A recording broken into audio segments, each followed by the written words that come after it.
श्री शिवाय नमस्तुभ्यम। आज हम सब इस वीडियो में सुनेंगे 16 सोमवार व्रत कथा को सुनने से पहले प्लीज़ इस वीडियो को ज़्यादा से ज़्यादा शेयर करें, चैनल को सब्सक्राइब करना ना भूलें। तो चलिए स्टार्ट करते हैं 16 सोमवार व्रत की पौराणिक व्रत कथा।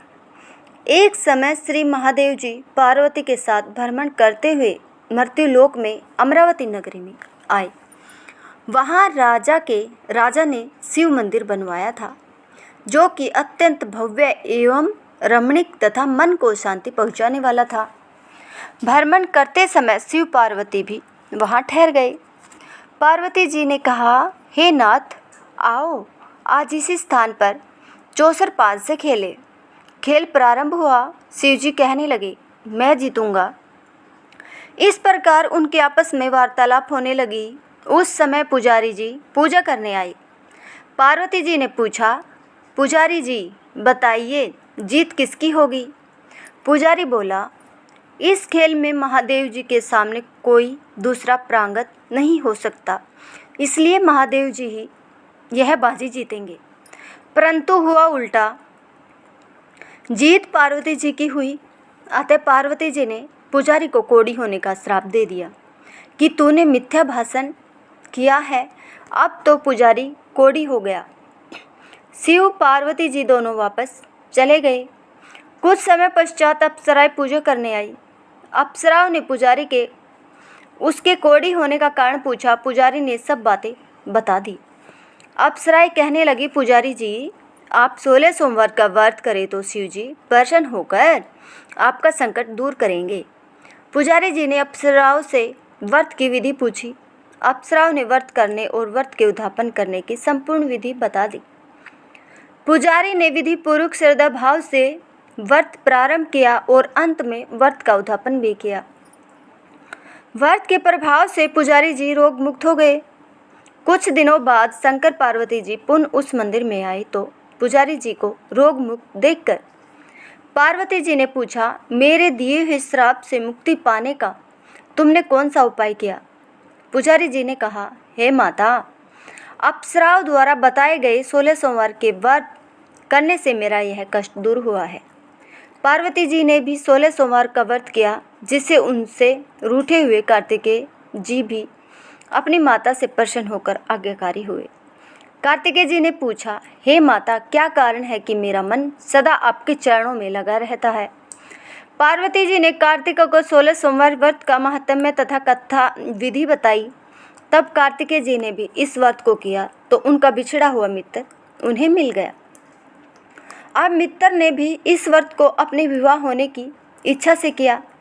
फलतः वह विदेश गया। वहाँ के राजा की कन्या का स्वयंवर था। राजा ने प्रण किया था कि हथनी जिस व्यक्ति के गले में वरमाला डाल देगी उसी के साथ राजकुमारी का विवाह करूँगा। यह ब्राह्मण मित्र भी स्वयंवर देखने की इच्छा से वहां एक ओर जाकर बैठ गया। हथिनी ने इसी ब्राह्मण मित्र को माला पहनाई तो राजा ने बड़ी धूमधाम से अपनी राजकुमारी का विवाह उसके साथ कर दिया। तत्पश्चात दोनों सुखपूर्वक रहने लगे। एक दिन राजकन्या ने पूछा, हे नाथ, आपने कौन सा पुण्य किया जिससे हथिनी ने आपके गले में वरमाला पहनाई? ब्राह्मण पति ने कहा, मैंने कार्तिकेय जी द्वारा बताए अनुसार 16 सोमवार का व्रत विधि विधान सहित श्रद्धा भक्ति से किया, जिसके फल के कारण मुझे तुम्हारे जैसी सौभाग्यशाली पत्नी मिली। अब तो राजकन्या ने भी सत्य पुत्र प्राप्ति के लिए व्रत किया और सर्वगुण संपन्न पुत्र प्राप्त किया। बड़े होकर पुत्र ने भी राज्य प्राप्ति की कामना से 16 सोमवार का व्रत किया। राजा के देवलोक होने पर इसी ब्राह्मण कुमार को राजगद्दी मिली। फिर भी वह इस व्रत को करता रहा। एक दिन उसने अपनी पत्नी से पूजा सामग्री शिवालय ले चलने को कहा, परंतु उसने पूजा सामग्री अपनी दासियों द्वारा भिजवा दी।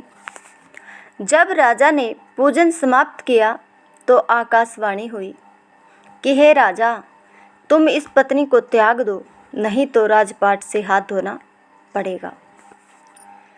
प्रभु की आज्ञा मानकर उसने अपनी पत्नी को महल से निकाल दिया। तब वह अपने भाग्य को कोसती हुई एक बुढ़िया के पास गई और अपना दुखड़ा सुनाया तथा बुढ़िया को बताया, मैं पूजन सामग्री राजा के कहे अनुसार शिवालय में नहीं ले गई और राजा ने मुझे निकाल दिया। बुढ़िया ने कहा, तुझे मेरा काम करना पड़ेगा। उसने स्वीकार कर लिया। तब बुढ़िया ने सूत की गठरी उसके सिर पर रखी और बाजार भेज दिया। रास्ते में आंधी आई तो सिर पर रखी गठरी उड़ गई। बुढ़िया ने डांटकर उसे भगा दिया। अब रानी बुढ़िया के यहाँ से चलते चलते एक आश्रम में पहुंची। गुसाई जी उसे देखते ही समझ गए कि यह उच्च घराने की अबला विपत्ति की मारी है। वे उसे धैर्य बांधते हुए बोले, बेटी तू मेरे आश्रम में रह, किसी प्रकार की चिंता मत कर। रानी आश्रम में रहने लगी, परंतु जिस वस्तु को वह हाथ लगाती वह वस्तु खराब हो जाती। यह देखकर गुसाई जी ने पूछा, बेटी किस देव के अपराध से ऐसा होता है? रानी ने बताया कि मैंने अपनी पति की आज्ञा का उल्लंघन किया और शिवालय में पूजन के लिए नहीं गई, इससे मुझे घोर कष्ट उठाने पड़ रहे हैं। गुसाई जी ने शिव जी से उसके कुशल क्षेम के लिए प्रार्थना की और कहा, बेटी तुम 16 सोमवार का व्रत विधि के अनुसार करो। तब रानी ने विधि पूर्वक व्रत पूर्ण किया। व्रत के प्रभाव से राजा को रानी की याद आई और दूतों को उसकी खोज में भेज दिया गया। आश्रम में रानी को देख दूतों ने राजा को बताया। तब राजा ने वहां जाकर गुसाई जी से कहा, महाराज यह मेरी पत्नी है, मैंने इसका परित्याग कर दिया था, कृपया इसे मेरे साथ जाने की आज्ञा दे। शिव जी की कृपा से प्रतिवर्ष 16 सोमवार का व्रत करते हुए वे आनंद से रहने लगे और अंत में शिवलोक को प्राप्त हुए। कथा सुनने के पश्चात शिव जी की आरती अवश्य गानी चाहिए।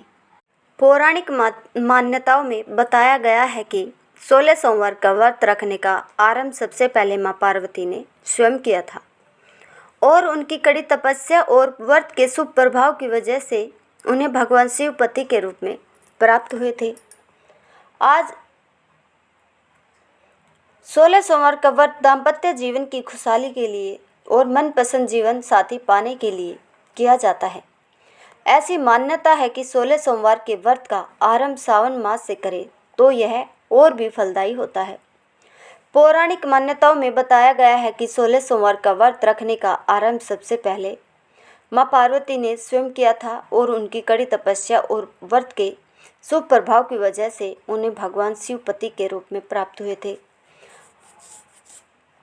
16 सोमवार व्रत की पूजा सामग्री: शिव जी की मूर्ति, भांग, बेलपत्र, जल, धूप, दीप, गंगाजल, धतूरा, इत्र, सफ़ेद चंदन, रोली, अष्टगंध, सफ़ेद वस्त्र, नवेद जिसे आधा सेर गेहूं के आटे को घी में भूनकर गुड़ मिलाकर बनाया जाता है।